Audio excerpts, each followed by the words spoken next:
Second marriage कधी झालं तुमचं? तिने मला म्हणजे हे दिलं होतं चॅलेंज की बाबा एकट्या स्त्रीला मुलीसहित या समाजात कोणी एक्सेप्ट करत नाही, तू रिटर्न माझ्याजवळच येणार. मला टेन्शन माझ्या नवऱ्याचं, आणि त्या बाबांनी कमेंट केली मला की मला लग्न करायचं आहे. लग्नाला 2च दिवस झाले होते आणि त्यांचा फ्रॅक्चर झाला. वाटत होतं मला की माझा जीव गेला की काय, मी काय हरवलं हेच मला कळत नव्हतं. मग एवढं प्रेम आहे तुमच्या म्हणजे मिस्टरांचं, तर मग त्यानंतर तुम्ही दूर होण्याचं रिझन काय होतं? त्यांचं जर कमी जास्त झालं तर मी विधवा झाली तर कसं होणार. काही पण देऊ शकते, किती महागातला ड्रेस देऊ शकते, मी खेळणी देऊ शकते, परंतु बापाचं प्रेम देण्यासाठी मी तिथं असमर्थ ठरली होती, असं मला तरी कुठंतरी वाटलं होतं. तर त्यांनी त्यांची कामं सर्व काढून घेतली आणि काही दिवसांनी माझ्या चरित्रावर शिंतोडे की तू बाबा वाईट मार्गाने पैसे कमवते, तुला 2-2 नवरे पाहिजे, असे खूप अश्लील वगैरे बोलणं चालू केलं. कदाचित त्यांनी त्यांचं ओरिजिनल रूप दाखवलं नसतं ना, तर मोहिनी हजारे अकोट सोडून निघालीच नसती.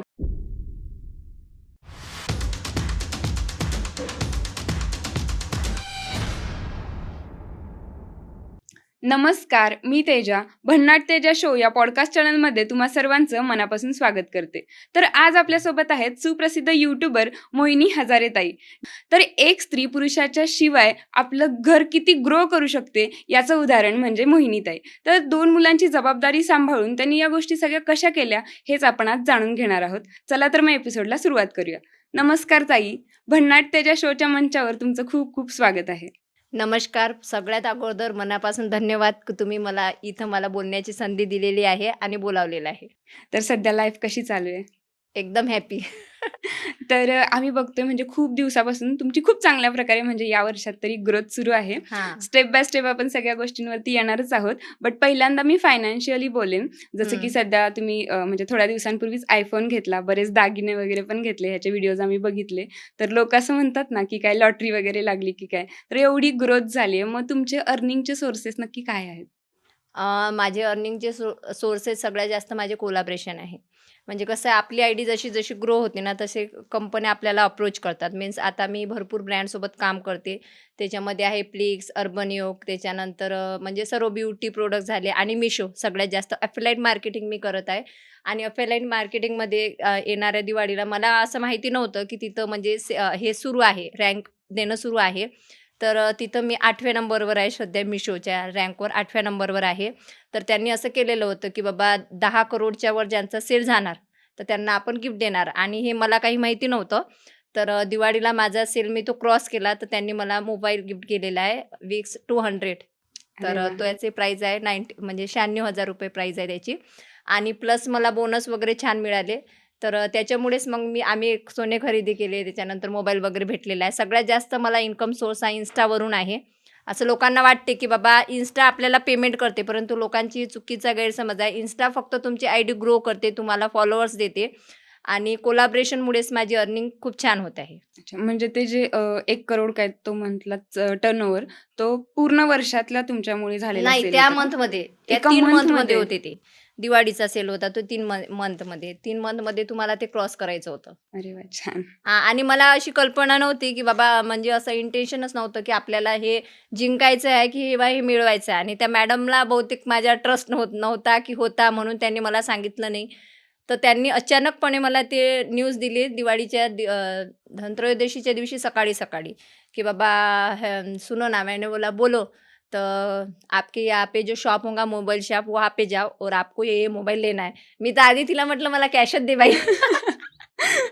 तर म्हणे नाही, आमच्या पॉलिसीज असतात, म्हणजे म्हणजे त्यांचं पण कोलॅबरेशन असते यांच्या ओके. कंपन्यांसोबत. तर त्यांच्यामुळे ते बोलले का आम्ही त्यांना कोड देणार आहोत आणि आम्हाला दाखवावं लागते की तुम्ही मोबाईल घेतलाच आहे, आणि तसे पण म्हणे आपले प्रोडक्ट रिव्ह्यू देण्यासाठी आपल्याला मोबाईल चांगला पाहिजे, तर तुम्हाला मोबाईलच घ्यावा लागणार. आणि त्यांनी त्या दिवशी मला ते गिफ्ट दिलं, मोबाईल.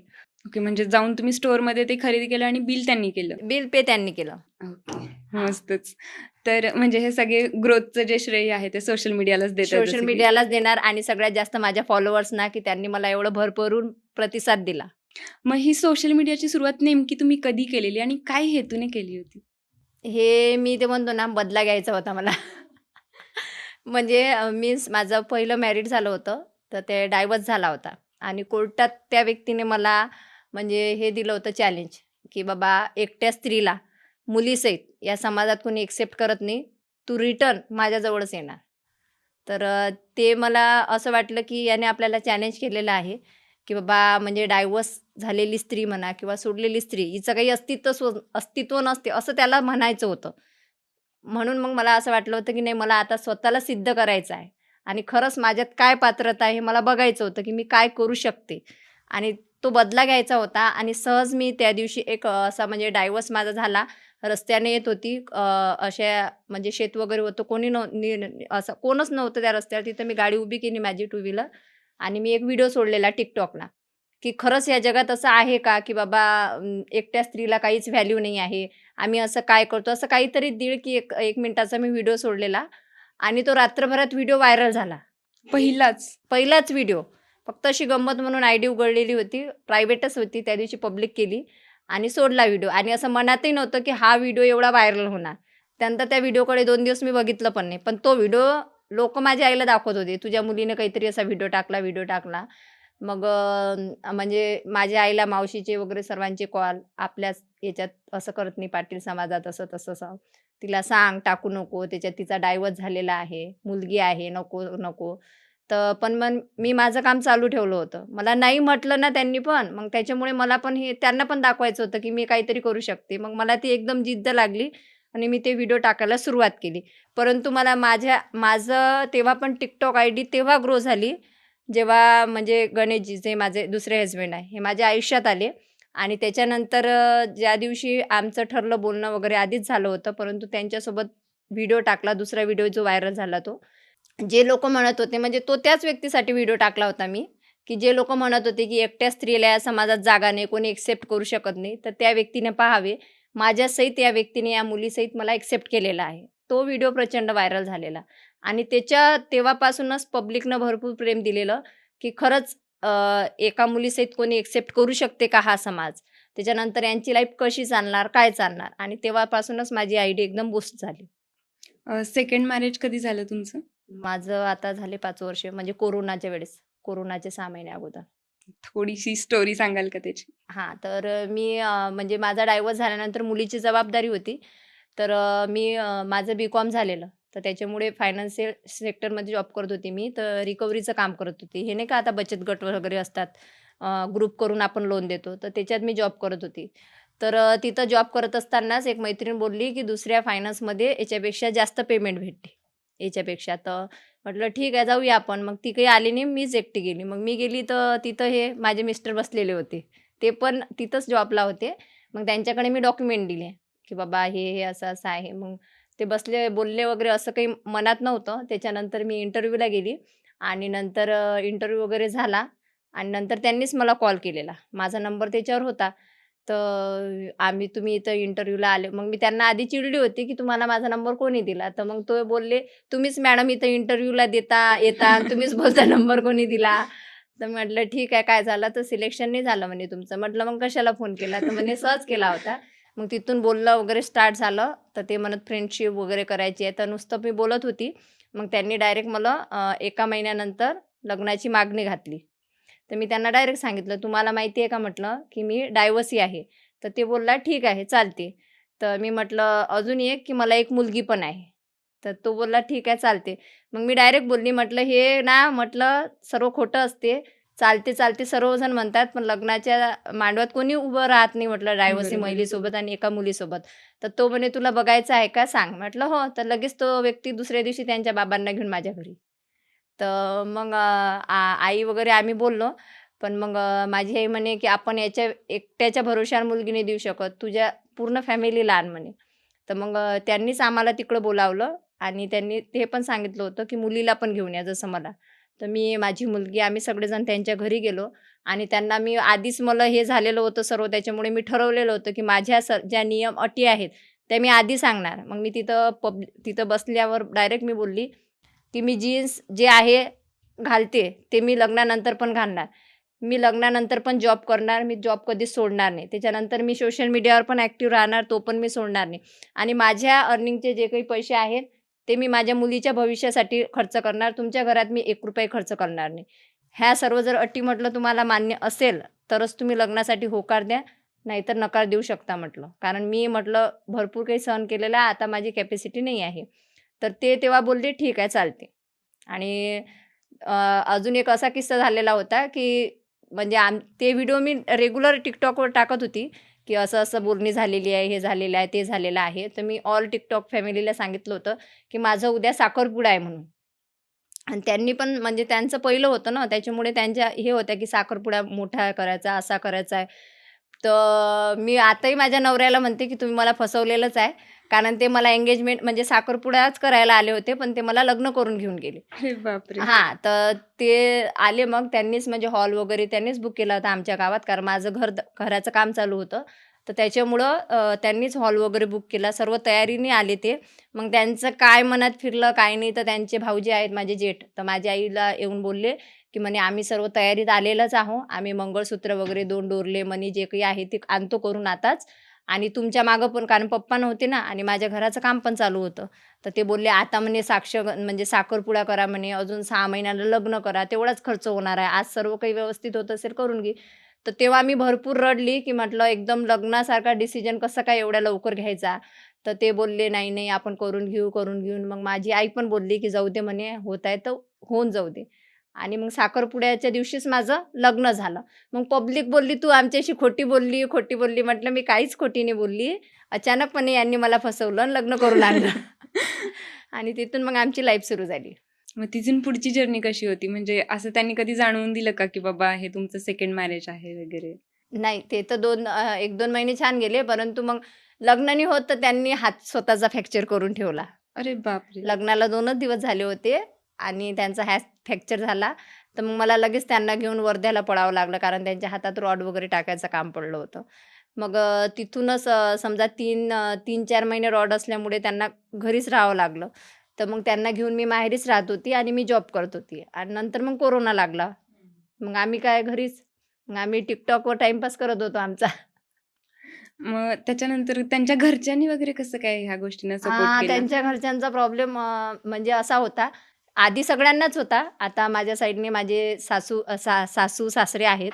सासरे तर खूप सपोर्ट करतात मला अजूनही म्हणजे. तर म्हणजे काही दिवसांनी तेव्हा त्यांनी हो म्हटलं, पण काही दिवसांनी त्यांनी जसं माझ्या सोशल मीडियावर मी व्हिडिओ टाकते, तर त्यांना ते आवडत नव्हतं. म्हणजे ते मला आणि पण यांना बोलत होते, की "तिला ते बंद करायला लाव, तिला ते बंद करायला लाव. लोकं नावं ठेवतात, लोकं हसतात, हे करतात, ते करतात." असं त्यांनी बोलले. मग हे पण मला बोलत होते, की "बाबा चांगलं नाही वाटत. आम्हाला तिथं असं म्हणतात, हे म्हणतात, ते म्हणतात." मग मी प्रयत्न केला. म्हटलं जर माझी आई पण बोलली, की "जाऊ दे, आता सगळं व्यवस्थित आहे. त्यांना आवडत नाही तर करू नको." तर मग मी प्रयत्न केला बंद करायचा. म्हणजे मी 3 ते 4 दिवस इनॅक्टिव्ह झाली. कुठेही व्हिडिओ वगैरे टाकले नाही, काहीच नाही. पण मी एवढी म्हणजे असं वाटत होतं मला, की माझा जीव गेला की काय? मी काय हरवलं हेच मला कळत नव्हतं. बोलणं बंद, सगळं बंद. मग त्यांना ते दिसलं माझ्या नवऱ्याला, की बाबा ही नाही राहू शकत त्याच्याशिवाय. मी त्यांना सरळ सांगितलं, "तुम्ही म्हटलं तुमचा आवडता छंद सोडून राहू शकता का?" म्हटलं. तर म्हणे, "नाही." म्हटलं, "मग माझा तो आवडता मला करमते." म्हटलं, "ते माझा जीव प्राण आहे." म्हटलं, "सर्व काही आहे." मग त्यांनी तेव्हा बोलले, की "ठीक आहे, चल चालू कर." आणि त्यांनी मग पुन्हा मला सोशल मीडिया ॲक्टिव्ह करून दिला. मग एवढं प्रेम आहे तुमच्या म्हणजे मिस्टरांचं, तर मग त्यानंतर तुम्ही दूर होण्याचं रिझन काय होतं?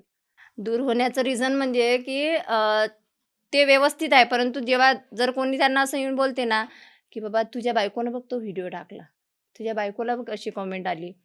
तर तिथं मला असं वाटते की त्यांनी माझ्या सपोर्टला बोलायला पाहिजे, की बाबा ती सोशल मीडिया आहे. तिथं 10 लोकं वाईट बोलतील, 10 लोकं चांगले पण बोलतील. ती तसं वाईट काही करत नाही ना. जसे माझे सासरे बोलतात माझ्याविषयी, जसे माझ्या सासऱ्यांना कोणी काही सांगितलं, माझे सासरे डायरेक्ट म्हणतात, "तिला मी आताच फोन लावून देतो. तू तिच्या अकाउंटला पैसे टाक. मी तिला व्हिडिओ टाकायला मना करतो. आम्ही तिची फॅमिली आहो. आम्ही बघू ना काय करायचं. तू कशाला मध्ये बोलतं?" माझ्या सासऱ्यांचं हे उत्तर असते. मला असं वाटतं, की त्यांनी तिथं तसं उत्तर द्यायला पाहिजे. तर ते तसं उत्तर देत नाहीत ना.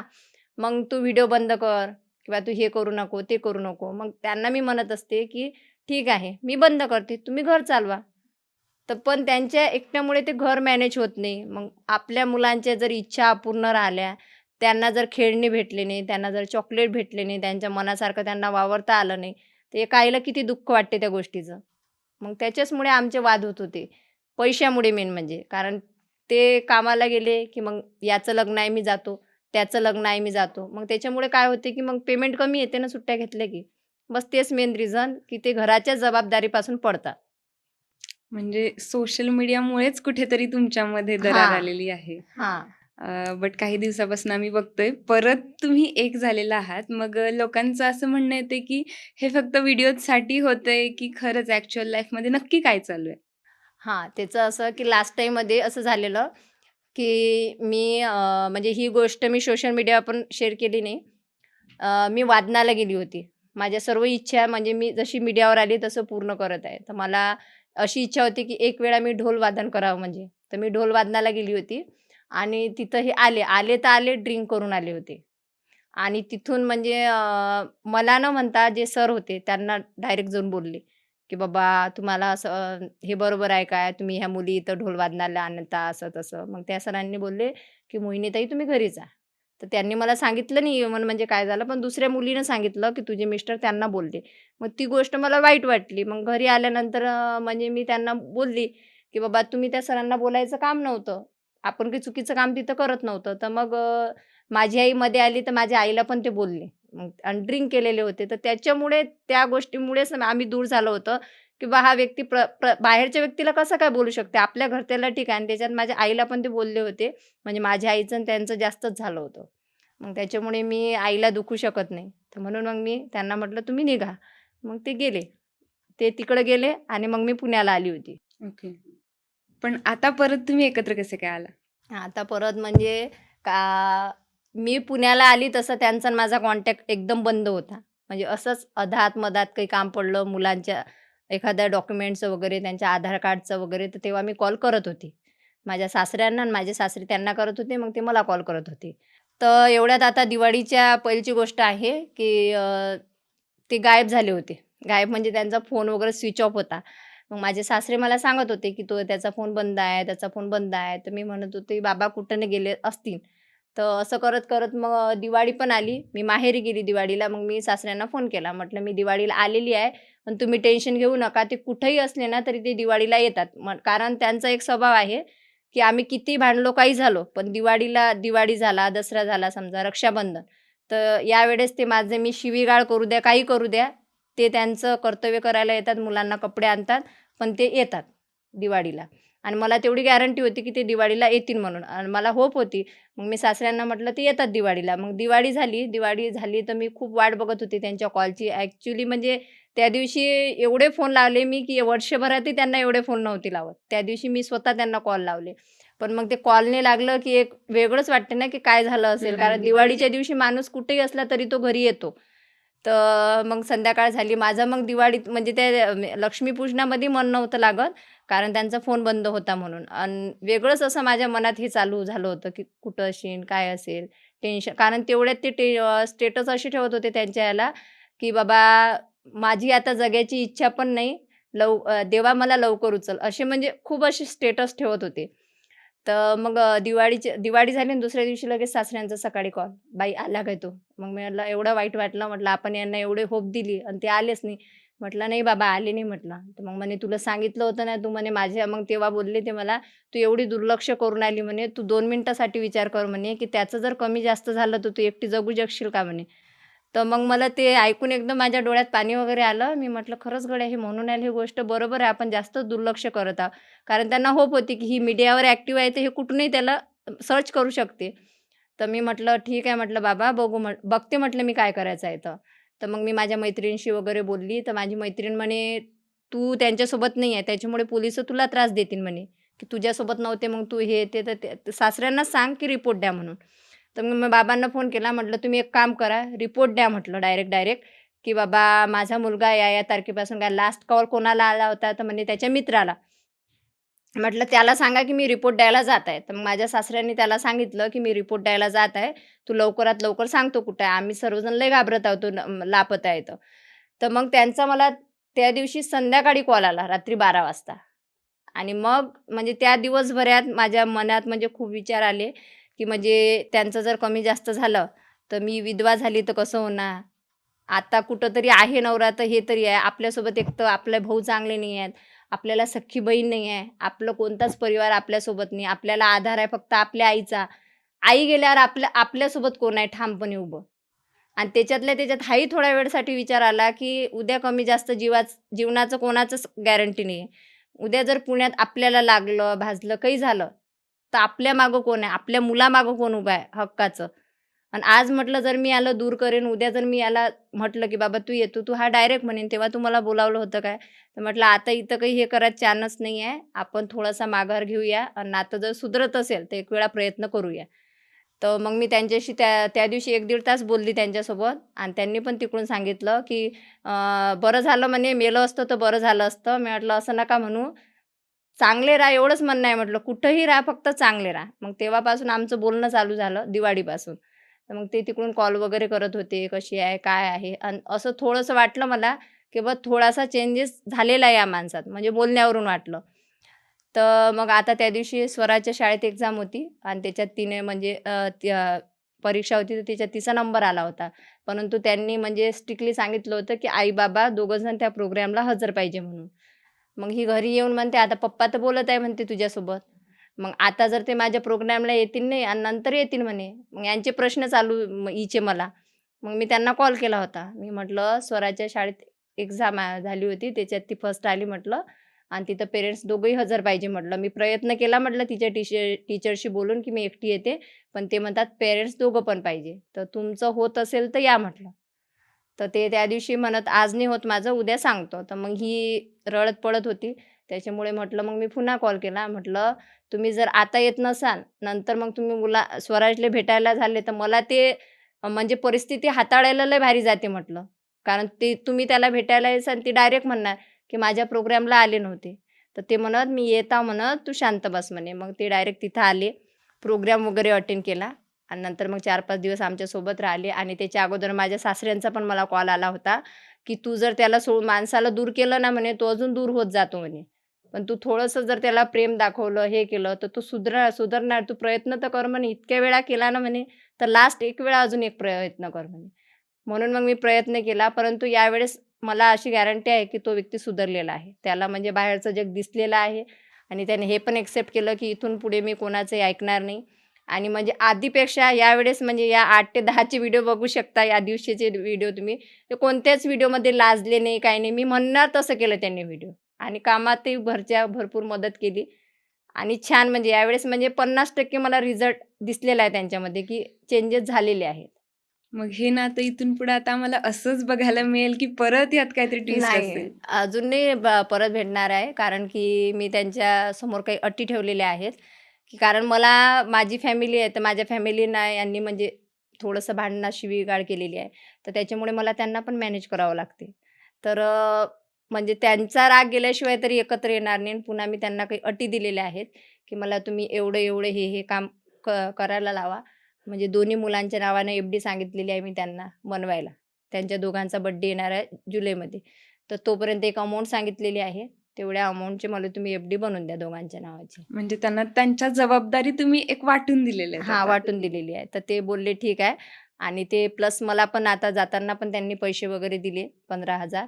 मला चांगलं वाटलं, की चला. नाहीतर आजपर्यंत ते काही त्यांचेच पैसे त्यांच्यावरच खर्च करतात ते. म्हणजे शेवटी एक ते स्त्रियांचं असतं ना, मी कितीही कमवत असो, पण हां, पण मला नवऱ्याकडून एक सांगू का, अपेक्षा. जेव्हा त्यांनी माझ्या अकाउंटला पैसे टाकले ना, मला खूप भारी वाटलं. म्हणजे असं खूप आनंद झाला मला असा वेगळाच, की बाबा खरंच मग तेव्हा कळलं, की आपण लाखोही रुपये कमवू ना, पण बरोबर नवऱ्याने आहे. जर 10ही रुपये दिले ना, त्याचं महत्त्व लय असते. तर म्हणजे तुमच्या सासऱ्यांचा पण बराच सपोर्ट असेल ना, हां, तुम्हाला खूप पहिल्यापासून? सपोर्ट आहे. त्यांचा सपोर्ट मला खूप आहे. पण एक असतं ना, की सोशल मीडियावरती आपण आत्तापर्यंत एक वेगळी लाईफ दाखवत आलोत आणि अचानक हा जो चेंज आहे, तो आपल्या फॉलोअर्सना पण ॲक्सेप्ट करणं थोडंसं डिफिकल्ट जातं. हां. तर परत तुम्हाला निगेटिव्ह कमेंट्स वगैरे याला सामोरं जावं लागतंय? हां. खूप आहे, परंतु कसं आहे, की काही लोकं समजून घेत आहे. म्हणजे काही लोकं मला असे पण बोलत आहे, की "ताई चला, तू कुठेतरी माघार घेतली. तुझं हे हॅपी जीवन बघून म्हणजे तू जेवढी आनंदी राहत आहे ना, त्याच्यापेक्षा जास्त आनंद आम्हाला होत आहे. तुझी फॅमिली बघून, तुझ्या नवऱ्याला बघून, तुला बघून." आणि काही लोकं असे पण म्हणत आहे, की "तू हे सर्व डॉलरसाठी केलं, व्ह्यूजसाठी केलं. आम्ही तुला अनफॉलो केलं." तर इट्स ओके, अनफॉलो. कारण कसं आहे, त्यांच्या समाजाच्यामुळे मी माझ्या मुलांचा म्हणजे बापाचा अधिकार नाही ओढू शकत. बरोबर आहे. हां, कारण मला कुठं ना कुठं मुलांचं पण बघावं लागते. मी त्यांना आज काही पण देऊ शकते, किती महागातला ड्रेस देऊ शकते, मी खेळणी देऊ शकते. परंतु बापाचं प्रेम देण्यासाठी मी तिथं असमर्थ ठरली होती. असं मला तरी कुठेतरी वाटलं होतं. कारण कुठेतरी त्यांचे डोळे शोधत होते, की म्हणजे स्वरा समजूतदार आहे आता. त्याच्यामुळं कुठेतरी ती शोधत होती पेरेंट्स मीटिंग असताना, की पप्पा नाही आहेत, मम्मीच येणार आहे त्याच्यामुळं. आणि स्वराज पण कधी-कधी पप्पा, पप्पा. मग मला असं वाटलं, की माझ्या इगोमुळे जर यांचं मी बापाचं हे करत असेन, तर ते मला नाही हे वाटलं, म्हणजे योग्य नाही वाटलं. तर म्हटलं ठीक आहे, आपल्या मुलासाठी आपण माघार घेतलेली कुठेही चांगली. आणि थोडीशी मी पण माघार घेतली, तर तेवढी त्यांनी पण घेतली, की नाही आता इथून पुढे आपण चांगलं राहूया. ते प्राउड फील करत असतील आता तुमच्यावरती. हां, ते आता लोकांना सांगतात कंपनीत गेल्यावर. माझी बायको चांगल्या-चांगल्या ब्रँडसोबत काम करते. माझ्या घरी भरपूर पार्सल पडलेले असतात. तिला 2 मिनिटाचं रिकाम पण नसते. आता त्यांना म्हणजे खूप छान वाटते, कारण ते म्हणतात, की मित्र म्हणजे माझ्यासमोर पण त्यांचे मित्राचे वगैरे सगळ्यांचे कॉल आले होते, की "बाबा वहिनी व्यवस्थितच आहे, तू व्यवस्थित राहा." म्हणजे सगळेजण त्यांनाच व्यवस्थित राहायचा सल्ला देत होते. ती व्यवस्थितच आहे, कारण ती म्हणे मीडियावर आहे, त्याच्यामुळे समजतेच ती कुठं चालली, कुठं नाही. आणि तिच्याकडे भरपूर ऑप्शन आहेत म्हणे, तुला सोडून म्हणे. परंतु ते ते तसं करत नाही, कारण मी आधीपासून सांगते, जरी माझ्या माहेरचं कोणी माझ्यासोबत बोलो, नाही बोलो, आई बोलते. परंतु मला एवढं माहिती आहे, की माझ्यामुळे माझ्या वर कोण असं बोट नाही उचललं पाहिजे.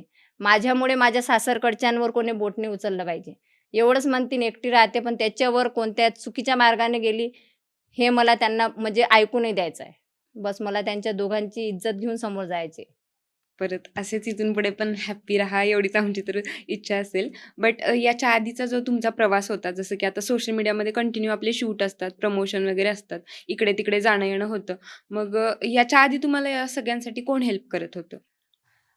म्हणजे मी सांगते, की मला स्वामी ना व्यवस्थित मार्गावर घेऊन जातात. ते मला चुकीच्या मार्गावर कधीच घेऊन जात नाही. ज्यांचा गुरु स्वामी आहे ना, त्यांना काही टेन्शन घ्यायची गरज नाही. म्हणजे अकोटमध्ये असताना तर मला मनीषा भरपूर सपोर्ट करत होती. मनीषा अनमॅरिड आहे ती.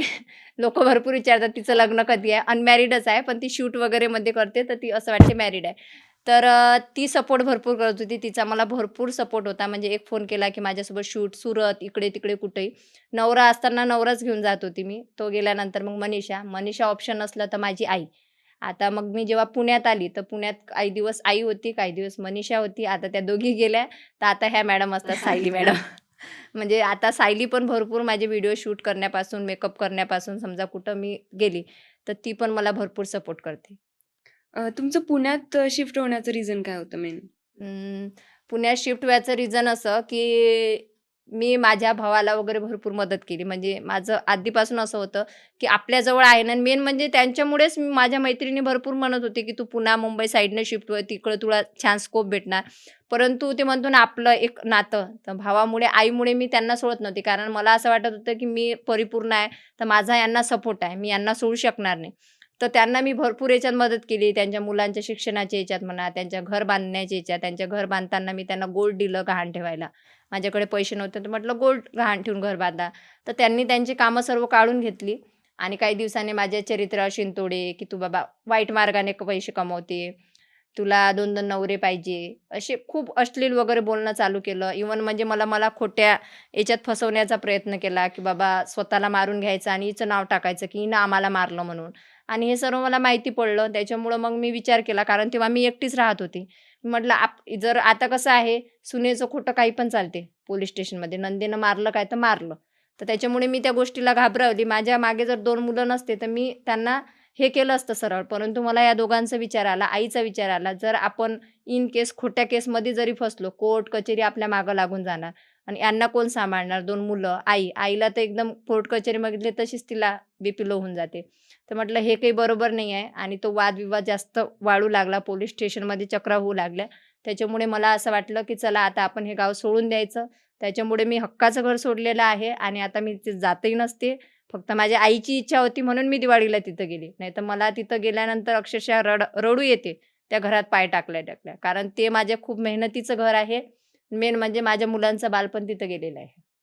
घरच्यांनी मला धोका दिला, त्यांचं ओरिजिनल रूप दाखवलं म्हणून मी पुण्यात आली आणि जे म्हणतो ना आपण, जे होते ते चांगल्याचसाठी होते. मी म्हणजे आज प्राउडली सांगते, की जे होते ते चांगल्याच, कदाचित त्यांनी त्यांचं ओरिजिनल रूप दाखवलं नसतं ना, तर मोहिनी हजारे अकोट सोडून निघालीच नसती. पुण्यात ती आलीच नसती. आणि पुण्यात आली तेव्हापासून माझी ग्रो खूप छान झाली. पुण्यात आल्यापासून काय काय चेंजेस झालेत लाईफमध्ये?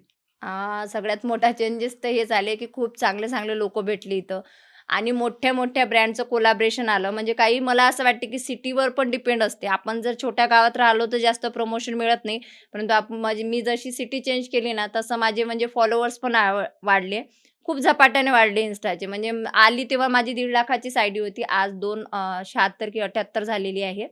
आणि कोलॅबोरेशन भरपूर भेटले. त्याच्यानंतर म्हणजे लाईफस्टाईलमध्ये पण चेंजेस झाला. आधी कशी मला प्रत्येक गोष्ट घेण्यासाठी विचार करावा लागत होता. आधी पैसे बघावे लागत होते, मग ती वस्तू बघायला लागत होती. परंतु आज संपूर्णपणे चेंजेस झालेले आहेत.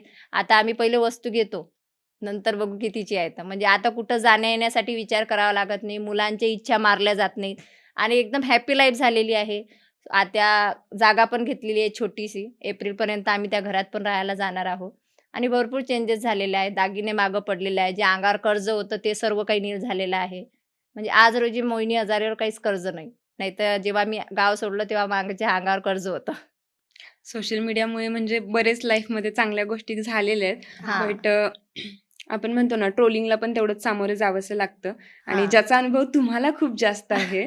आणि रिसेंटलीच म्हटलं तर तुम्ही पुण्यात शिफ्ट झाल्यानंतर जे काय म्हणताय तुमची लाईफस्टाईल चेंज झाली, इव्हन ड्रेसिंग पण चेंज झालं, तर हां, त्याच्यावरती पण लोकांनी बोट दाखवलं की हां. तू असे कपडे घालू लागली, शॉर्ट कपडे घालू लागली. अशा लोकांना काय उत्तर द्याल? आता कसं आहे, जैसा देश वैसा भेस आणि स्वतः म्हणजे चेंजेस करावं लागते. काही-काही असं असते ना, की जेव्हा आपल्याला कोलॅबोरेशन येते, तर आपल्याला त्या टाइपच कपडे त्यांना दाखवावं लागते. ड्रेसअपवर पण भरपूर काही हे असते. तर त्याच्यामुळं मी माझ्या आता कामाकडे लक्ष देत आहे. मी अशा लोकांकडे अजिबात लक्ष देत नाही. कारण त्यांची जेवढी पातळी आहे तेवढाच ते विचार करतील, त्याच्या मागचा करत नाही. आता तुम्ही बघा सेलिब्रिटी लोकांनी कशाचं पण प्रमोशन करू द्या, हे लोकं त्यांना बोलायला जातात काय? जात नाही. नाही ती सेलिब्रिटी आहे. मग आम्ही आमच्या गरिबांची सेलिब्रिटी आहोत. बस. मी आता कोणाचाच विचार करत नसते. मी फक्त माझ्या 2 मुलांचा, माझ्या आईचा, सासऱ्यांचा आणि माझा बस. एवढ्यांचा विचार करते. लोकांना मी अजिबात उत्तर देणार नाही. बस. बोलायचं आहे का बोला. मला ते शॉर्ट कपडे घालायचे पण पैसे मिळतात. आणखीन तुम्हाला बाकी पण प्रमोशनवरून बरंच ट्रोल केलं जसं की मेकअप केला तर म्हणतात रानू रानू मंडलसारखा मंडल. मेकअप करते, हां. परत बाथरूम घासत राहते. तर ह्या सगळ्या गोष्टींना कसं फेस करता तुम्ही? त्या कमेंट्स वाचल्यानंतर असं वाटत नाही का, यार हे असं का बोलत असतील? मी तर म्हणते त्यांनी अजून कॉमेंट करायचे. कारण कसं आहे, यांच्या कॉमेंटवर पण रीच अवलंबून असतो. कारण ते एवढा महत्त्वाचा रीच आपल्याला देतात आणि आपल्या कॉमेंटवर सुद्धा आपलं कोलॅबोरेशन अवलंबून असते. आपल्याला जेवढ्या जास्त कॉमेंट तेवढं ब्रँडला वाटते, बापरे! यांना भरपूर लोकं फॉलो करतात. ते काही कॉमेंट वाचत बसत नाही, पण त्यांना कॉमेंटच जास्त लागतात. आणि राहिला किचन स्वच्छ करायचा, बाथरूम स्वच्छ करायचा, जे काही ही प्रत्येक महिला करते. असं कोणीच नाही, की जी बाई महिला म्हणजे किचन स्वच्छ करत नसेल, बाथरूम स्वच्छ करत नसेल. आता या लोकांना कसं कमेंट करायचे काही पैसे मिळत नाही. परंतु मला ते बाथरूम स्वच्छ करायचे रोज पैसे मिळतात आणि मला जर ते स्वच्छ करायचे कोणी 5,000 10,000 देत असेल आणि माझं स्वच्छ करायचं मला दुसऱ्याची घाण स्वच्छ करायची नाही आहे. त्याच्यामुळे मी डेली करत राहणार स्वच्छ. मला आवडते, क्लीनिंग पण आवडते. म्हणजे माझं कसं 3 कामं होतात. मला कंटेंट पण भेटून जाते, माझं घर पण स्वच्छ होऊन जाते आणि पैसे पण मिळतात. परंतु या लोकांना काही मिळत नाही. त्याच्यामुळं बोलवू द्यायचं. मस्त. खूप म्हणजे सेवेज रिप्लाय होता हा. बाकी आपण बिझनेसचं म्हणायला गेलं तर तुम्ही बरेच बिझनेसेस ट्राय केले. काही ना काही करत राहता. म्हणजे मला वाटतंय जेवणाचे डब्बे बनवले, पाणीपुरीचा गाडा टाकला. त्यानंतर रिसेंटलीच आता तुम्ही मुंबईमध्ये मोमोजचं पण केलं. हां, मोमोज नाही मोदक. मोदक उकडीचे सॉरी मोदक. हां, उकडीचे मोदक. तर एवढे सगळे बिझनेस आयडियाज कुठून येतात? मला ना अशी माझी म्हणजे इच्छा आहे, की मला बिझनेस वुमन बनायचं आहे आता. तीच एक इच्छा राहिलेली आहे. बाकी सगळ्या इच्छा मी माझ्या पूर्ण करून घेतलेल्या आहे. म्हणजे जेवढ्या मला पाहिजे होत्या त्या सगळ्या इच्छा पूर्ण केलेल्या आहे. आता लास्ट माझं एकच स्वप्न आहे, की मला बिझनेस वुमन बनायचं आहे आणि स्वतःचा व्यवसाय लावायचा आहे. त्याच्यामुळे मी काही ना काही करून बघत असते. माझं डोकं मला शांत बसू देत नाही. काहीतरी मोहिनी काहीतरी करायचं असं ते मला वॉर्निंग देत राहते. आणि राहिले मी अकोटमध्ये असताना मी नाश्ता सेंटर लावलं होतं, चहाचं लावलं होतं. ते करत असतानाच मी टिफिन पण देत होती. तर म्हणजे कसं आहे स्वयंपाक मला का आवडतो?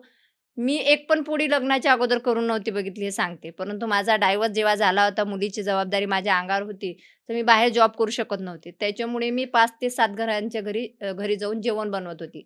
5 ते 7 घरांचं आणि तेव्हा मला 7,000 ते 8,000 रुपये महिना पडत होता. त्याच्यामुळे तेव्हा मला आवड निर्माण झाली जेवणाची आणि तेव्हा मला कळालं, की आपल्याला जर स्वयंपाक येत असेल ना, त्याचे पण आपण पैसे कमवू शकतो. तर त्याच्यामुळे मग विचार केला की नवरा घरी होता, तर मग मला असं वाटलं की नवऱ्याला नाश्ता सेंटर लावून द्यायचं, चहाचं लावून द्यायचं.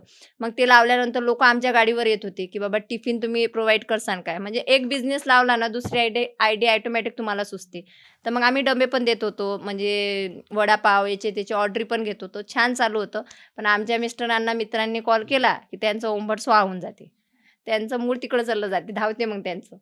तर त्याच्यामुळे तो बिझनेस बंद करावा लागला. फक्त माझं असंच म्हणणं आहे, की आता जो कोणता मी बिझनेस लावणार ना, तो स्वतःच्या याच्यावर, की तो बिझनेस आता बंद झाला नाही पाहिजे, असा लावणार आहे. भले लेट लावणार, पण लावणार. म्हणजे डिपेंडन्सी नकोय कुणावर हां. आता. कोणाची नाही, की तो व्यक्ती गेल्यानंतर आपला तो बिझनेस बंद झाला पाहिजे, असं नको आता.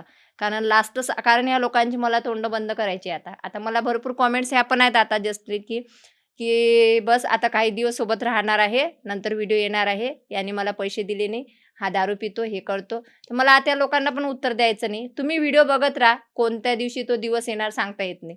होऊ शकते की तो दिवस येऊ पण शकत नाही. कारण मी आता यावेळेस गॅरंटी देणार नाही. फक्त मी माझी गॅरंटी देणार, की मी माझा बिझनेस लावणार. कारण मला आता शेवटचा जो बिझनेस लावणार आहे, तो लाँग टाईम दाखवायचा आहे, की जेणेकरून लोकांना हे नाही म्हटलं पाहिजे, की हा पण बिझनेस बंद होणार. त्याच्यामुळं. आता रिसेंटली तुम्ही जे मोदकचा बिझनेस केला, ते तुम्ही मुंबईमध्ये जाऊन का केला? आता पुण्यामध्ये पण दगडूशेठ वगैरे अशी फेमस प्लेसेस आहेत. तुम्ही तिथेही करू शकत होता. बट मुंबई का चूज केलं? हां. तर माझी एक फ्रेंड आहे, ती पण सिंगल मदर आहे. तिला पण एक मुलगी आहे. तर तिच्यात सुप्त गुण आहे, पण ती वर नव्हती काढत. म्हणजे आम्हाला माहीत होतं, की हिला हे चांगलं येते, परंतु ती घाबरत होती, की बुवा कोणी घेणार का? कोणी हे होणार का? ते होणार का? तर आम्ही तिला सपोर्ट करायला गेलो होतो. तसं पाहता माझं कोलॅबोरेशनचे कामं सोडून मी 10 दिवस तिकडं होती. माझ्या आईला, माझ्या मुलांना घेऊन. तर तिला सपोर्ट करण्यासाठीच मेन मी तिथं गेली होती. कारण ती पण एकल आई आहे. त्याच्यामुळं मला असं वाटलं आपल्याच्यानं जर एखादी महिला उभी राहत असेल तिच्या पायावर, तर चांगली गोष्ट आहे. म्हणून आम्ही तिथं गेलो होतो. त्याच्यात मनीषा पण आली होती माझ्यासोबत 10 दिवसासाठी. आणि आता ती म्हणजे तिला पण थोडंसं हे आलं, म्हणजे बळ आलं आणि ती पण आता चांगलं करत आहे. पुरणाच्या पोळ्या, याची त्याची ऑर्डर घेते, उकडीचे मोदकची ऑर्डर घेते. मेन म्हणजे तिला सपोर्ट करायचा होता मला. पण आता तुम्ही एक म्हणजे थोडक्यात सेलिब्रिटी म्हणूच शकतो. एवढे सगळे लोक तुम्हाला फॉलो करतात. जिकडे म्हणजे जिकडे जाईल तिकडे ओळखतात कोण ना कोण. हां. मग तुम्हाला असं कधी मनात येत नाही, की बाबा मी तर एवढी अशी स्टार आहे किंवा यूट्यूबर आहे आणि मग माझ्या फॉलोअर्सनी मला असं गाड्यावरती मोदक वगैरे विकताना बघितलं, तर त्यांच्या काय रिएक्शन असतील ह्याचा कधी विचार नाही करत? तर लेटेस्ट उदाहरण म्हणजे मला रानू मंडल म्हणतात म्हणून सांगत आहे मी, की रानू मंडल जी आहे, ती रेल्वे स्टेशनवर भीक मागत होती, गाणं बोलत होती. तिचं गाणं एकानं ओळखलं, ती रात्रभरात स्टार झाली. तिथून तिचा फेम 1 वर्ष काय 2-3 महिने किती दिवस तरी चालला. आता ती कुठे आहे? काही आहे का तिचं अस्तित्व? काहीच नाही आहे. त्याच्यामुळं आपल्यावर वेळ कशी येणार हे सांगता येत नाही. आज लोकं आपल्याला भरपूर प्रेम देत आहे. उद्या आपल्यापेक्षा चांगला क्रिएटर आला, बेस्ट क्रिएटर आला, तर ते आपल्याला सोडूनच जाणार आहे. पब्लिक आपली बांधलेली नाही आहे. चांगली पण नाही आणि वाईट पण नाही. त्याच्यानंतर कोलॅबोरेशन पण आज ना उद्या बंद होणार. ते पण आपण त्यांचं ॲग्रीमेंट नाही आहे, की ते आपल्यासोबत कामच करणार. 10 लोकांसोबत अजून आपल्यापेक्षा बेस्ट जर कोणी दिलं, त्यांच्यासोबत पण ते काम करणार. मग जर अशी परिस्थिती आली, कारण लोकं म्हणतात ना, तुमचं जर सोशल मीडिया बंद झालं, तर तुम्हाला काळं कुत्र्याने ओळखणार म्हणते. त्याच्यामुळं आपल्याला कोणीतरी ओळखलं पाहिजे. म्हणजे लोकं आपल्याला ओळखतात ना, ठीक आहे. पण लोकांना हे पण कळायला पाहिजे, की वेळ बदलू शकते. वेळ वाईट पण येऊ शकते, वेळ चांगली पण येऊ शकते. चांगल्या वेळेत तुम्ही माजू नका. लोकांना एकदम लोटू नका. त्यांना ओळखा, त्यांना प्रेम द्या. कारण त्यांच्यामुळेच तुम्ही इथं आहे. आणि वाईट वेळ आली, तर त्याच्यासाठी पण सतर्क राहा, की नाही मी सेलिब्रिटी होती बाबा, मला असं म्हणते. नाही. नाव ठेवणारे लोकं तुमच्या घरात अन्न-पाणी आणून देणार नाहीये, तुमचा खर्च उचलणार नाहीये. त्याच्यामुळे प्रत्येक कामासाठी तयार राहायचं. उद्या जर आपल्याला रस्त्यावर वडापाव विकायचं काम आलं, तर आपली तयारी आहे विकायची. कारण आपण ते ऑलरेडी केलेलं आहे. त्याच्यामुळे लाज वाटणार नाही तेव्हा. उलट तेव्हा तर चांगलं वाटते. लोकं म्हणतात, "बापरे! ताई तुम्ही इथे येऊन वडापाव विकून राहिले, एक सेल्फी द्या." तेव्हा तर उलट छान वाटते. मला आवडते. मला फुटपाथवर अन्न विकायला आवडते. मला आवडते तिथं. आनंद भेटतो तिथं मला. तर तुम्ही तर तुमचं काम तुमच्या पद्धतीने खूप चांगलं करताय. पण सोशल मीडियावरती फक्त फॉलोअर्सच ट्रोल करण्यामध्ये नाही, तर मध्ये तर तुम्हाला काय रोस्टिंग म्हणजे रोस्टर लोकांचा खूप सुळसुळाट झालेला आणि ते कंटिन्यू तुमच्यावरती रोस्ट करायचे. मग त्या सगळ्या गोष्टी कशा टॅकल केल्या? बापरे! तेव्हा तर मला सुसाईडच करावंसं वाटत होतं. एका दिवसात माझ्यावर 4-4, 5-5 व्हिडिओ. नॉर्मली मी जर क्लीनिंगचा व्हिडिओ दाखवला, तर त्याच्यावरही रोस्ट व्हिडिओ येत होता. "काकू तुम्ही असा झाडू मारता, आम्ही उलटा मारतो का?" अरे देवा! काकू मी म्हटलं माझं अजून मी 28-29च रनिंग आहे बाबा, यांनी मला काकू म्हणून दिलं. खूप म्हणजे खूप तेव्हा खूप वाईट काळ होता माझ्यावर. म्हणजे खूप मला राग पण येत होता. मी अशी विचार करत होते, की हे लोकं काय एवढे वाईट आहेत? म्हणजे काय हे विचार करत नाही, की ही एकटी स्त्री आहे, हिच्या मागे कोणी नाही बाबा, करते तर करू द्या. असं तसं कोणी हे विचार नव्हतं करत. परंतु ते खूप मला वाईट बोलत होते, रोस्ट करत होते आणि एका दिवशी 4-4, 5-5 व्हिडिओ याने टाकलं, की लगेच तो पण टाकत होता आणि लोकं मला शेअर करत होते. तर सगळ्यात पहिले मी काय केलं, जे लोकं मला लिंक शेअर करत होते त्यांना मी ब्लॉक केलं. कारण म्हटलं हे आपले पोस्टमन आपल्या आयुष्यात नकोच. इकडली खबर तिकडले करणारे. त्याच्यानंतर मग मैत्रिणी ज्या जवळच्या आहेत अजूनही त्यांच्यासोबत ते शेअर होऊ लागल्या गोष्टी. पण ज्या जवळचे असतात ना आपले, ते तुम्हाला चुकीची माहिती कधीच पुरवत नाही किंवा रोस्ट व्हिडिओसुद्धा ते माझ्याजवळ आणत नव्हते. त्या बघत होत्या, परंतु मला त्या सांगत नव्हते. कारण ते माहीत होते, की हे हायपर होणार. त्या मला सांगत नव्हते. माझी जी एक मैत्रीण आहे, जी अजूनही आहे माझ्यासोबत, ती म्हणजे मुंबई पोलिसमध्ये काम करते. तर ती मला एकच गोष्ट सांगत होती, "तू शांत राहा. वेळ बदलणार आहे. तू शांत राहा." इव्हन म्हणजे सकाळचे 3-3 वाजेपर्यंत मी जर तिला असं म्हटलं, "मला सुसाईड करावंसं वाटत आहे." तर ती नाईट ड्युटीला जात होती, तर मला सकाळी 3-3, 4-4 वाजेपर्यंत कॉल करत होती. तो पण व्हिडिओ कॉल. मी काही करणार का हे पाहण्यासाठी. म्हणजे तेव्हा मैत्रिणीने मला खूप सांभाळून घेतलं त्या पिरियडमध्ये आणि तेव्हाच म्हणजे मी ठरवलं, की या लोकांना मी आयुष्यात कधीच सोडणार नाही, विसरणार नाही. कारण त्या वाईट काळात त्या माझ्यासोबत होत्या. तर त्याच्यामुळे चांगला काळ आल्यावरही मी त्यांना विसरणार नाही. म्हणजे त्यांना मी कधीच विसरू शकत नाही असं म्हणा. कारण खूप सपोर्ट केला त्यांनी मला. तर ती मला इव्हन एकच सांगत होती तेव्हापासून, की "वेळ बदलणार आहे मोहिनी, तू विश्वास ठेव, वेळ बदलणार आहे." आणि तिनेच मला शांत करत आणलं, "तू बोलणं सोडून दे. आज बोलतायत ना, तू फक्त बोलू नको. कितीही घाण वाईट व्हिडिओ येऊ दे, काही पण येऊ दे, तू बघू नको. तू स्वतःवर कंट्रोल ठेव." आणि त्यांच्या याच्यानुसार ते आपण म्हणतो ना, की टेबल 2 प्रकारचे असतात. एक टेबल असा असतो, की जिथं फक्त करिअरच्या गोष्टी असतात. पुढे जाण्याच्या गोष्टी असतात आणि दुसरा टेबल असा असतो तिथं फक्त लोकांचं वाईट चिंतन. हे तुमच्यावर डिपेंड करते, की तुम्हाला कोणत्या टेबलवर बसायचं आहे.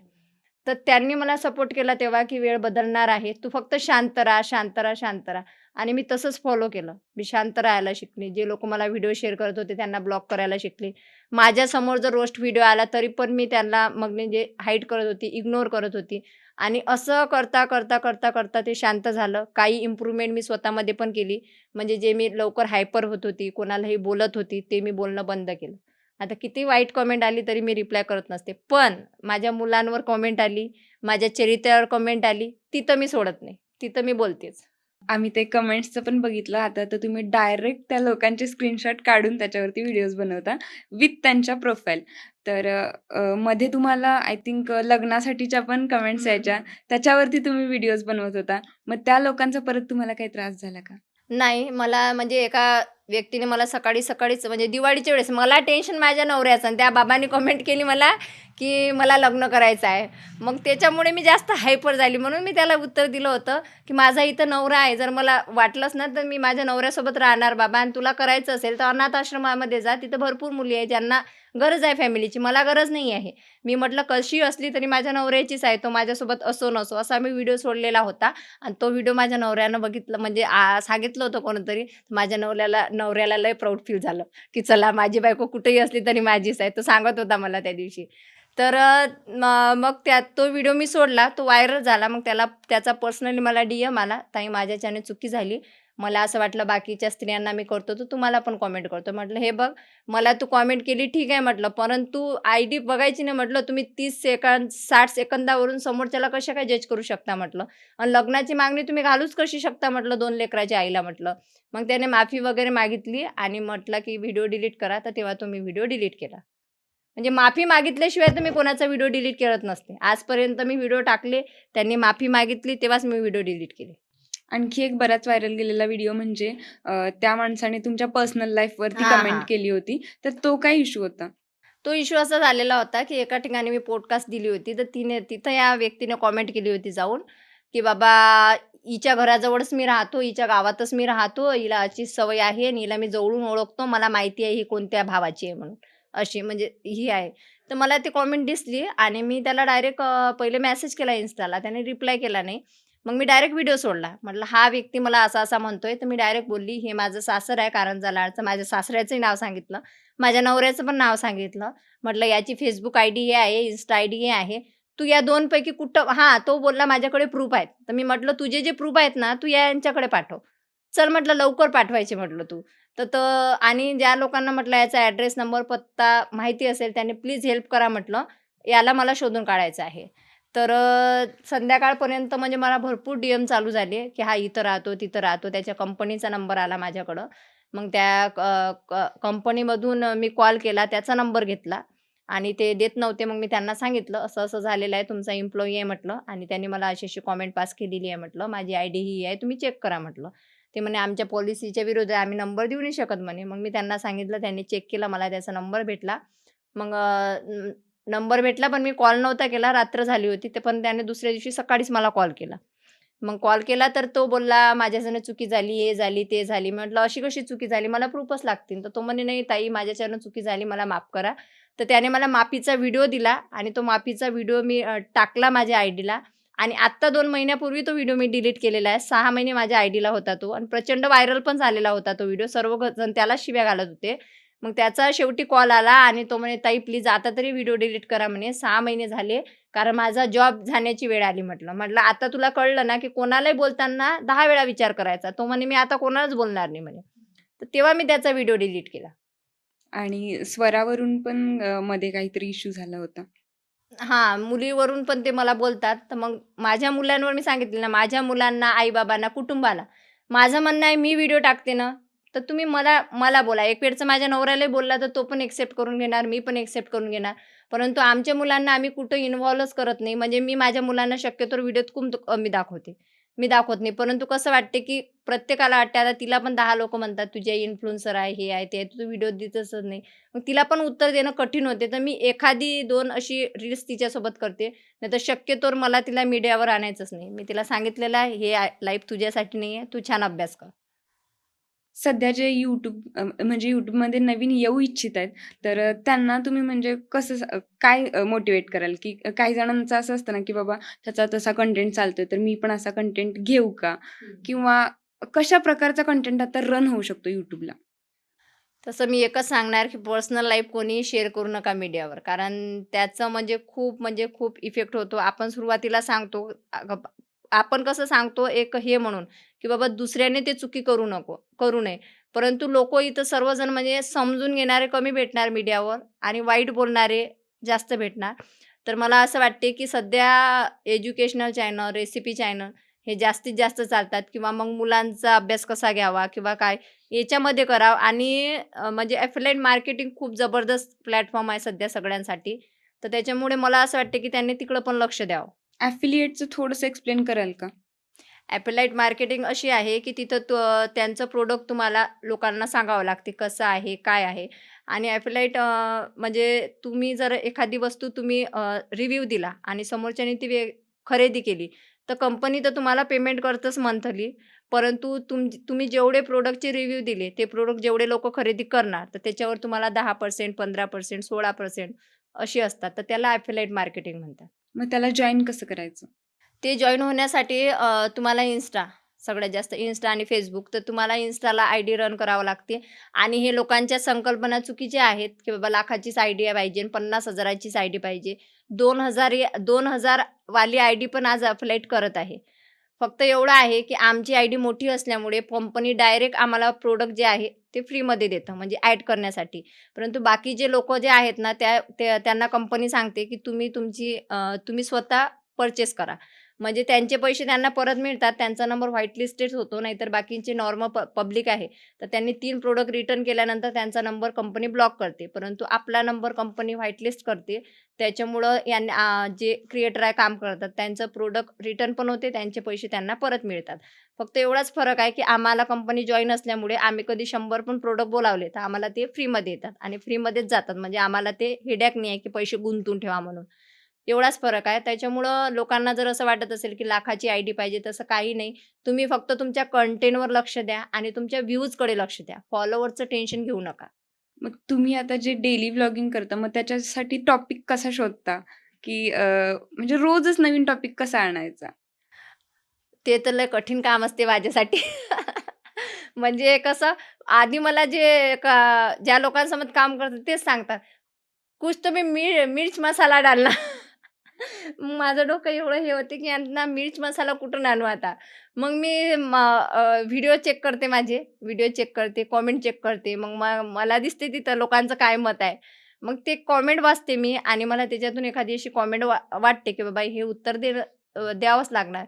मग त्या कमेंटवरूनच मी कंटेंट तयार करते. आता जसं की तुमच्या लाईफमध्ये तुमच्या बऱ्याच फ्रेंड्सनी तुम्हाला खूप हेल्प केली आहे. म्हणजे चांगले फ्रेंड्स तर आहेतच, पण असं असतं ना, की काही स्वार्थापुरती पण जवळ आलेले असतात आणि त्यांनी फक्त स्वतःचा फायदा काढून घेतला आणि त्यानंतर तुम्हाला त्यांनी धोका दिला. असं कधी झालंय का? हो. माझ्या आयुष्यात तर म्हणजे तसे भरपूर अनुभव आहे. परंतु लास्ट ज्या व्यक्तीवर विश्वास होता, असं मला त्या व्यक्तीविषयी सर्वजण सांगत होते, की ही म्हणजे त्याच्या अगोदर पण 3-4 लोकांनी तसंच केलं होतं माझ्यासोबत. म्हणजे फक्त कोलॅबोरेशनसाठी किंवा आयडी ग्रोसाठी, आमची ॲड करण्यासाठी म्हणजे माझा फ्रीमध्ये ते वापर करून घेत होते. परंतु मी एक मैत्रीसाठी म्हणजे आधी मी अशी खूप उदार मनाची होती. आता मी सेल्फिश झाले. आता ते पण लोकांना सहन होत नाही. आता म्हणतात, "तुला हे दिले, हवेत उडत आहेस" म्हणते. तर मग मी असे भरपूर जणांची मदत करत होती. परंतु एक व्यक्ती होता ज्याला आई-बाबा नव्हते आणि अनाथ म्हणत होते. तर मग मी त्यांना बहीण म्हणून माझ्या घरी बोलावलं. बहिणीचा हे दिला तिला मान-सन्मान, ओटी भरण्यापासून सर्व काही. परंतु शेवटी त्या व्यक्तीने सुद्धा मला धोका दिला. ज्याच्यामुळे मला पोलिस स्टेशनपर्यंत फिरवावं लागलं, ते पण माझ्या लहान बाळाला घेऊन. तर तो अनुभव माझ्यासाठी खूप वाईट आहे आणि त्याच्यामुळेच मी आता नवीन व्यक्तीला माझ्या आयुष्यात जागा देत नाही आणि कोणी किती काही म्हटलं, "ताई तुम्हाला भेटायचं आहे" किंवा हे ते, तर मी लक्ष देत नाही. असं काय झालं होतं, की पोलिस स्टेशनपर्यंत जावं लागलं? त्या व्यक्तीने पोलीस केस केली, कशाबद्दल? की हेच बाबा, की मी त्या व्यक्तीच्या रेकॉर्डिंग केल्या, शेअर केल्या इकडं-तिकडं म्हणून, असं म्हणून. सगळ्या खोट्या गोष्टी होत्या ह्या. हां, सगळ्या खोट्या आहेत. तर तोच अनुभव खूप म्हणजे हे आहे आणि मला असं वाटते, की आतापर्यंत तरी मला असं वाटते, जे माझ्या आयुष्यात झालं ना, त्याच्यापासून मी भरपूर काही शिकलेली आहे. मला समाज कळालेला आहे, की आपल्याजवळ प्रसिद्धी, पैसा असला, की सर्वजण येतात. आपल्याजवळ ते नसेल तर कोणी पण येत नाही आणि सोशल वर जास्तीत जास्त नाते हे फक्त पैशासाठी आणि फेमसाठीच येतात. तर सोशल मीडियामुळे एवढं सगळं काय-काय झालेलं आहे. तर तरी त्यातल्या त्यात सोशल मीडियामुळे झालेली सगळ्यात चांगली आणि सगळ्यात वाईट गोष्ट काय आहे तुमच्या लाईफमध्ये? सोशल मीडियामुळे असं वाटते मला, की एक हे झालं, की जे लोकं मला झिरो समजत होते, त्यांना आज कळालेलं आहे, की हिच्यात ताकद काय आहे. आज माझ्याजवळ म्हणजे पैसे आहे. ज्या गोष्टी पाहिजे प्रत्येक स्त्रीला तिच्या मुलांसाठी, ते सर्व काही आहे माझ्याजवळ. बँक बॅलन्स आहे, स्वतःसाठी जागा पण घेतली. येणाऱ्या दिवाळीपर्यंत मी फोर व्हीलरचं पण स्वप्न पूर्ण अरे करणार. वाह! नवऱ्याला सांगून ठेवलेलं आहे, येणाऱ्या दिवाळीला फोर व्हीलरच घ्यायची आहे म्हटलं. ते पण स्वप्न मी लवकरच पूर्ण करणार. तर खूप सारे माझे जे स्वप्न म्हणजे मी दाबून ठेवलेले होते, ते सगळे स्वप्न माझे साकारलेले आहेत मी, पूर्ण केलेले आहेत. सोशल मीडियाच्या भरोश्यावरच. आणि त्याच्यानंतर सगळ्यात वाईट गोष्ट हे, की मला माझ्यावर केसेस पण झालेल्या आहे या मीडियामुळेच. हा वाईट अनुभव माझा. सोशल मीडियातून आज करंट तुमचा इन्कम काय आहे? ॲव्हरेज एक? 1,00,000. 1,00,000 प्लस असणार आहे, बट सांगणार नाही ताई इथे. तर ज्या काय म्हणजे तुम्ही एवढ्या अ, आत्ता तुमचा नवरा जरी आला असला, तरी एकटीने खूप गोष्टी टॅकल केल्या आणि त्यातून स्वतःचं एक अस्तित्व निर्माण केले. हे जे मी केलेलं आहे ना, म्हणजे माझं जे पुण्यात जागा घेतलेली आहे, माझं दागिने, मुलांचं शिक्षण, पाणी, हे सगळं मी माझ्याच भरोश्यावर घेतलेलं आहे. म्हणजे अकोटला पण माझं स्वतःचं घर, तिथं प्लॉट, सगळं समजा. तर हे सगळं मी स्वतःच्या भरोश्यावर घेतलेलं आहे. हे माझ्या सासरकडच्यांना पण माहीत आहे, माझ्या माहेरकडच्यांना पण माहीत आहे आणि माझ्या फॉलोअर्सना पण माहीत आहे. तर तुमचा आपला हा जो पॉडकास्ट आहे, तो बघणाऱ्या ज्या काही सिंगल मदर असतील, त्यांना तुम्ही काय मेसेज द्याल? मी तुम्हाला हेच सांगणार आहे, की वेळेनुसार सर्व काही बदलू शकते. हा माझा अनुभव. आता भरपूर लोकं म्हणतात, की तुझे पैसे, प्रगती पाहून नवरा आला. तर ठीक आहे ना. माझ्या मुलांच्या आनंदासाठी मी प्रगती केली, पैसा कमावला. आज माझ्या मुलांना बापाचं प्रेम भेटत आहे. तोच माझा आनंद आहे. माझे मुलं आनंदी तर मी सगळं काही आनंदी. फक्त एकच सांगायचं आहे, तुम्ही जर कॅपेबल असाल ना, तर तुम्ही स्वतःला जळवा, घडवा, की सोडून जाणारा व्यक्ती धावत तुमच्या मागे आला पाहिजे. एवढी तुमची कॅपॅसिटी असली पाहिजे. की तुम्ही त्याच्याकडे धावून नाही गेले पाहिजे, तो तुमच्याकडे धावून आला पाहिजे. नाहीतर मग काही असतात, की बाबा तो सोडून गेला किंवा डायव्हर्स झाला तर रडत पळत बसतात. अजिबात रडायचं नाही, त्याला रडवायचं, त्याला आपल्याजवळ बोलवायचं. जसं मी केलं. तर मला एकच सांगायचं आहे, की स्वतःला जळवा-घडवा. चुकीच्या मार्गाने अजिबात जाऊ नका. चुकीचा मार्ग हा खूप म्हणजे लवकर तुम्ही प्रगती करता, परंतु त्याच्यानंतर त्याच्यातून यू टर्न नसते. आज जर मी एकटीने हे केलेलं आहे, तर माझा नवऱ्याला कोणी पण हे सांगते, "नाही, तुझी बायको एकटी करते." त्याच्यामुळे त्याला पण चांगलं वाटते, की मी नसतानाही माझी बायको चांगल्या मार्गाने इथपर्यंत आलेली आहे. त्याच्यामुळे काम असं करायचं सिंगल मदरनी पण, की मुलं मोठं झाल्यानंतर त्यांना पण म्हणजे हे वाटलं पाहिजे, की नाही प्राउड वाटलं पाहिजे. सासरकडच्यांना पण प्राउड वाटलं पाहिजे, की नाही बाबा ही आमची सून आहे आणि माहेरकडच्यांना पण प्राउड वाटलं वाटलं पाहिजे आणि आपल्या आजूबाजूच्यांना पण. एवढंच सांगणार आहे. खूप छान. आत्तापर्यंतचा तर प्रवास तुमचा खूप चांगला झालेलाच आहे आणि इथून पुढे सुद्धा तुमचा प्रवास असा छान व्हावा आणि जे तुम्हाला लाईफमध्ये हवंय ते सगळं भेटावं एवढीच आमची प्रार्थना असेल. बाकी तुम्ही आज इथे आलात त्याबद्दल तुमचे खूप खूप धन्यवाद. धन्यवाद. तर आजचा हा पॉडकास्ट तुम्हाला कसा वाटला कमेंटमध्ये नक्की सांगा आणि नेक्स्ट पॉडकास्ट तुम्हाला कुणाचा बघायला आवडेल तेही नक्की कळवा. धन्यवाद.